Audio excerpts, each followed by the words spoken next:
आप सभी भाई बहनों का धर्म कल्याण वृक्ष की प्रश्नोत्तर ज्ञान कक्षा में एक बार फिर स्वागत है।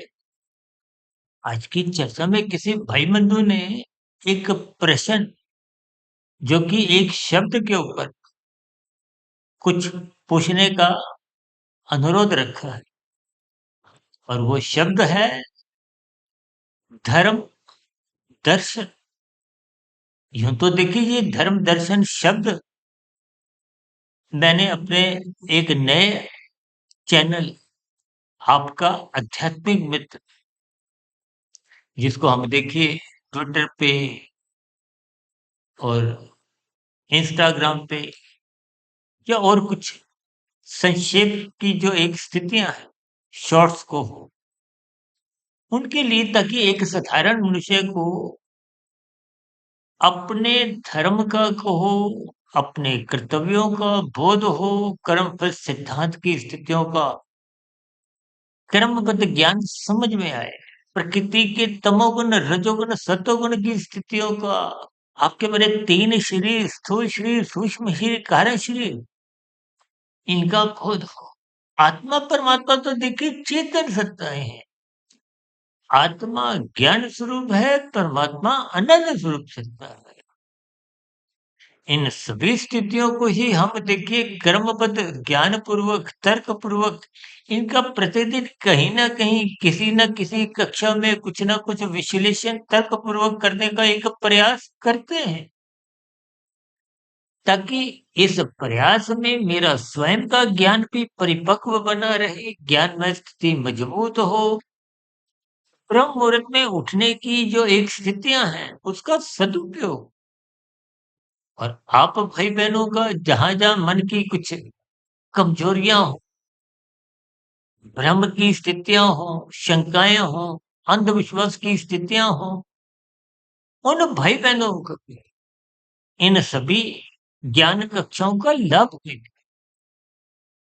तो ये जो हमने धर्म दर्शन शब्द जो लिखा है, ये धर्म का अभिप्राय देखिए चार पुरुषार्थों में धर्म अर्थ काम मोक्ष चार स्थितियां अक्सर हम बार बार अपनी चर्चाओं में सुनते रहते हैं।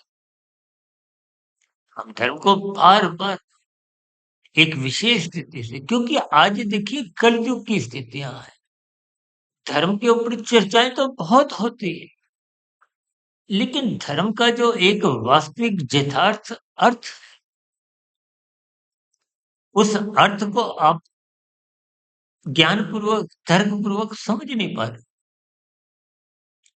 देखिए धर्म का अभिप्राय धारण करने की उस वृत्ति से है, उस विचार से है, उस क्रिया से है, उस कर्म से है, जिसके अंतर्गत आप अपना व्यक्तिगत जीवन, पारिवारिक स्तर पर अन्य परिवार वालों का जीवन, गली मोहल्ले में रहने वाले अन्य मनुष्यों का जीवन, शहरवासी, देशवासी और संसार में रहने वाले सभी मनुष्यों का जीवन सुख में भी,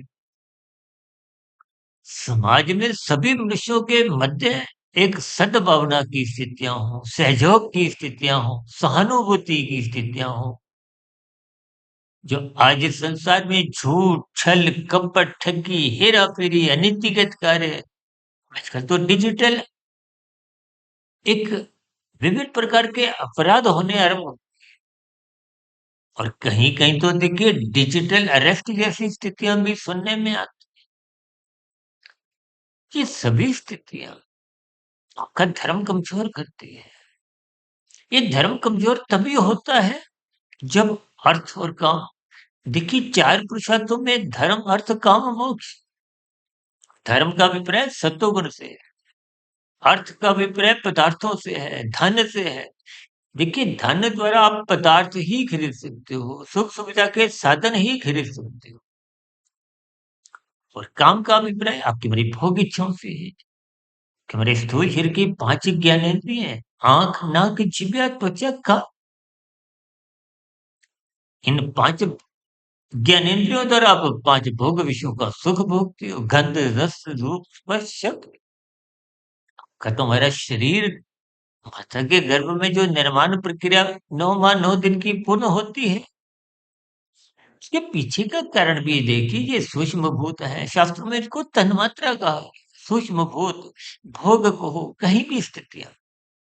देखिए ज्ञानपूर्वक, तर्कपूर्वक स्थितियों को समझिए। और दर्शन शब्द हमने देखिए इसलिए लिखा है ताकि आपको परमात्मा की इस प्रकृति की व्यवस्था के पीछे की जो एक कारण की स्थितियाँ हैं। देखिए कार्य तो आपको हमें नज़र आता ही है। ये दृश्य जगत, आज आप दृश्य जगत में एक दर्शक की भांति, भोक्ता की भांति विषय भोगों को भोगने की लोलुपता को हो, आसक्ति को हो, आजकल तो देखिए ये निरंतर 24/7 का रूप लेते हुए विभिन्न प्रकार की स्थितियां बिगड़ने लगी। तन के स्तर पर रोगग्रस्त स्थितियां, देखिए स्थूल शरीर के स्तर पर पहले इतने रोग नहीं होते थे जितने आज रोग होते हैं। पहले अस्पतालों की ऐसी स्थितियां नहीं थी जितने अस्पताल अब बढ़ गए हैं। डॉक्टरों की संख्या को हो, आजकल तो देखिए दवाइयों की विभिन्न प्रकार की जो केमिस्ट शॉप है वो कितनी अधिक बढ़ गई। पहले आपके हमारे घर के आसपास एक आध कोई दुकान होती थी, आजकल तो देखिए दुकानों की लाइन लग गई है। घर बैठे भी आप इन सभी दवाइयों को मंगवा सकते हो। इसका अभिप्राय क्या है? देखिए जब-जब अर्थ और काम बिगड़ते हैं, ये 24/7 बिगड़ा हुआ ही रूप है। इसी बिगड़े हुए रूप को अंकुश नियंत्रण में रखने के लिए ही भगवान श्री कृष्ण जी ने गीता में अर्जुन के रथ के 5 घोड़ों की स्थितियों को, लगाम को अपने हाथ में रखते हुए एक ज्ञान संदेश दिया। उस ज्ञान संदेश को आपको ज्ञानपूर्वक समझना है। और ये समझने की स्थितियाँ तभी उत्पन्न होती हैं जब आप इस कार्य जगत से प्रभावित ना होते हुए उसके कारण को ढूँढने की अपनी जिज्ञासा रखते हो। ब्रह्म मुहूर्त में उठने का आपका एक स्वभाव बन जाता है। शास्त्रों का स्वाध्याय करना, गुरु के प्रवचनों को सुनना, ये सभी स्थितियाँ जब जिज्ञासा पूर्वक होती हैं, तो आपकी जो एक स्थिति है, वो एक दर्शन की बन जाती है। देखिए दर्शन का मतलब ही क्या है? एक बार हमने तकरीबन 20 एक दिन पहले शायद एक वीडियो प्रसारित किया था। दूरदर्शन, देखिए भारत सरकार का एक चैनल का नाम ही दूरदर्शन, यानी कि दूर के दर्शन। अब देखिए स्थूल शरीर, दृश्य जगत, ये तो आपको प्रत्यक्ष रूप से नजर आता है, जिसको पाने के लिए, भोगने के लिए आप और हम क्रियाएं करते हैं। लेकिन मनुष्य जोनि देखिए कर्म जोनि के साथ साथ साधना जोनि का एक अवसर है। और अवसर का लाभ उठाने के लिए आपको मैं विशेष रूप से आध्यात्मिक उन्नति के दरवाजे खोलने के लिए साधना करती है। साधना तभी आरंभ होती है जब आप संसार को भोगने की इच्छा त्याग देते हो। क्योंकि संसार को हो, पांच भोग्य विषय को हो, ये आपको हमें क्षणिक सुख देते हैं, अल्पकालिक सुख देते हैं। और सुख के साथ दुख जुड़ा रहता है। इसलिए हमने अपने जो नए चैनल आपका आध्यात्मिक मित्र के अंतर्गत उस कक्षा में हमने स्थिति को धर्म दर्शन से जोड़ते हुए, ताकि धर्म भौतिक जगत की स्थितियों को, स्थूल शरीर के स्तर पर संसारी स्थितियों को भी एक संसार में भाईचारे का वातावरण, सहानुभूति की स्थितियां, सद्भावना की स्थितियां बने। और परमात्मा को पाने का जो आपको में एक अवसर मिला है, अवसर का लाभ तो तभी उठा सकते हो जब आप परोपकार के कार्यों को निष्काम भाव से करते हो। कर्म योग, ज्ञान योग, भक्ति योग की स्थितियों में स्थित होते हुए आध्यात्मिक उन्नति के दरवाजे को, यानी कि मिले हुए जीवन का जब है तो आपको समझ में आ जाता है। तो गुरु से जुड़ने में, शास्त्रों को स्वाध्याय करने में, ब्रह्म मुहूर्त उठने में कि हमारी निरंतर एक जिज्ञासा, उत्साह, उमंग, उत्सुकता बनी रहती है।